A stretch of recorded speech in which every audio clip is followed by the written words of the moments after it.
I've been previewing every single conference tournament in college basketball. This time I'm taking a look at the Big South. In trying to get all these conference tournament previews done, I realized I completely neglected the Big South. Went through, made predictions for it, wrote them down, and then just skipped right over it on my list. So I apologize to those of you who have been waiting for it.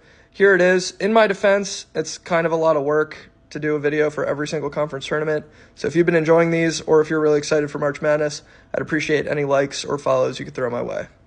For the 8-9 game, USC Upstate versus Radford, when I first saw the bracket, I was actually pretty surprised to see that Radford finished that low in the Big South standings, because I think they're a better team than USC Upstate and Charleston Southern and Presbyterian for that matter. I like Radford's backcourt. I was all over them to beat Virginia earlier this year, which actually happened. I took Radford to win this game, and they did.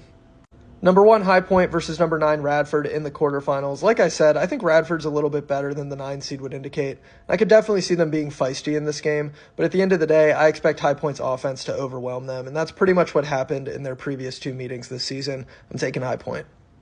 Number 4, Winthrop versus number 5, Longwood. As you'd expect from a 4-5 game, these teams are pretty evenly matched. Split their season series. Each team won their home game. One of those games went to overtime. I think they're pretty even offensively. Some things that worry me about Winthrop are that they turn the ball over a lot. They're not a great rebounding team. They are really good at getting to the free throw line, so that can be an advantage against a Longwood team that sometimes sends opponents to the free throw line a little bit too much. But ultimately, I think Longwood's advantage on the defensive end is why I trust them more in this spot. I think Longwood wins the game.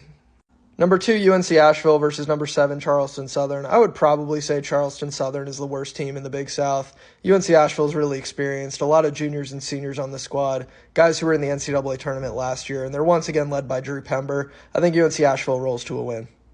Number 3, Gardner-Webb versus number 6, Presbyterian. This Gardner-Webb squad is remarkably unremarkable to me. I just don't think there's a lot of things they do super well or super poorly. I guess I like their backcourt play, but I think the offense overall is pretty shaky. Still managed to clutch up down the stretch of the regular season, so I will give them credit for that. Their final 3 regular season games, 1-point win over UNC Asheville, 3-point win over Longwood, 1-point win over Winthrop. So good job there. Presbyterian's offense, also not super great. Don't love it. Defensively, though, I think they're far behind where Gardner-Webb is. These teams did split their season series, but defensively, I give a pretty big edge to Gardner-Webb, and so I'm going to take them to get the win.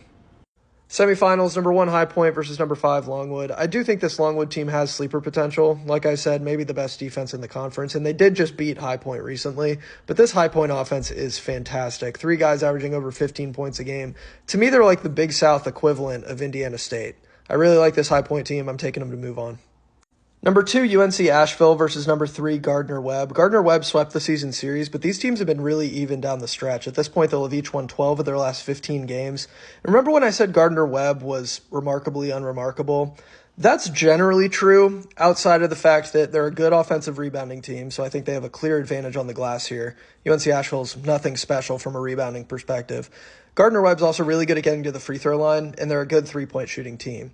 All those things together, plus the fact that I've gone mostly chalk, and I think 1 through 5 in this conference are even enough that it probably won't be all chalk, I'm going to take Gardner-Webb. For the Big South Championship and the automatic bid to the NCAA tournament, I've got number 1 High Point taking on number 3 Gardner-Webb. High Point swept the season series. Neither game was really that close, but I definitely think Gardner-Webb can be competitive here and stick around, especially against a High Point defense that isn't very good. I do think High Point's offense is just on another level, though, and I think that's enough to carry them to the Big South Championship. Give me High Point. Those are my picks. I've got High Point taking down Gardner-Webb for the Big South Championship. I'd say Longwood is probably my sleeper in this conference. Let me know your thoughts. Let me know what your picks are, and make sure you're following for more college basketball content.